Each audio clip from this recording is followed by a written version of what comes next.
ఓకేనా? అదే మీ చేతులు మీరు బాటిల్స్ వాటర్ బాటిల్స్ వాడుకుంటారు కదా, గ్లాసులు వాడుకుంటారు కదా, ప్లేట్ కడుగుతున్నప్పుడు ప్లేట్ కడిగిన నీళ్లను మీరు కాలువలో పోస్తే ఆ మురికి కాలువలో నీళ్లు కలిసిపోతాయి. అలా కాకుండా మీ ప్లేట్ కడిగిన నీళ్లను ఎక్కడ పోస్తే బాగుంటుంది? నేను అదే కోరుకుంటున్నాను. దేనికి పోయాలి చెప్పండి? చెట్లకు పోయండి. ఇప్పుడు మీరు ఎంతమంది ఉన్నారు మీ క్లాస్లో, మీ స్కూల్లో ఉంటారు కదా ఒక 100 మంది. 100 మంది అనుకో, 100 మంది ప్లేట్లు కడిగి ఆ ప్లేట్ కడిగిన నీళ్లను మీ చెట్లకు వస్తే చెట్లు మంచిగా బతాయి కదా, బతాయి కనుక. మరి ఇప్పుడు మీ స్కూల్కి వెళ్ళిన తర్వాత ఇక్కడ నుంచి మీరు మీ చేతులు కడిగినప్పుడు ప్లేట్ కడిగినప్పుడు ఆ వాటర్ని ఎక్కడ వస్తారు? చెట్లకు పోయండి. దేనికి పోయాలి? చెట్లకు పోస్తారా? మరి పోస్తారా పోయారా? పోయాలన్నా. ఓకేనా? రైట్. ఇంకొక ముఖ్యమైన విషయం అంటే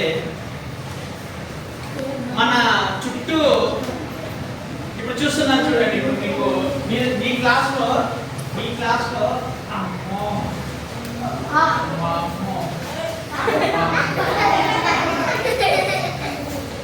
క్లాస్లో ఏది ఎక్కువగా ఉంటుంది?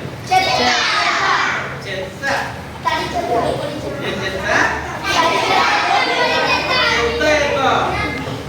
ఓకే, ఈ చెత్త ఎక్కడెక్కడ ఉంటుంది చెప్పండి? ఉంటుంది, బయట రోడ్ల ఉంటుంది కదా. మీరు మీ క్లాసుల్లో ఈ పేపర్ చూస్తున్నారు కదా, ఈ పేపర్తో పాటు ఇంకా ఈ చెత్తలో ఏది ఎక్కువ ఉంటుంది?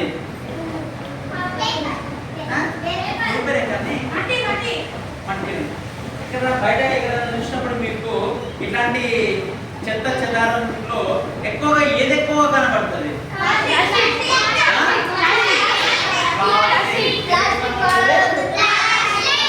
చెప్పండి, ఏది ఎక్కువ కనబడుతుంది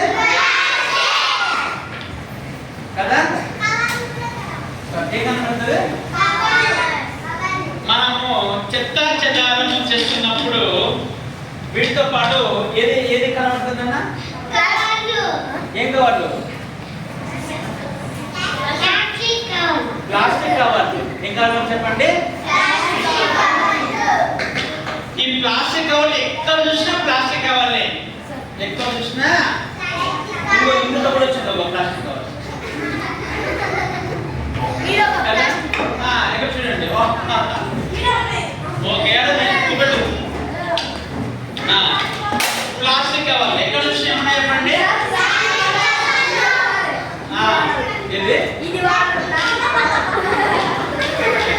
ప్లాస్టిక్ కవర్ బదులు బస్తాను వాడాలి. ఇదిగో బ్యాగ్లో ఇదిగో ఇక్కడ ఇదిగో ఈ స్టూడెంట్ ఏం చేసినంటే ఈ ప్లాస్టిక్ కవర్ వాడకుండా ఇందులో ప్లేట్ ఉంది. ఈ ప్లేట్ బస్తా పట్టుకోండి.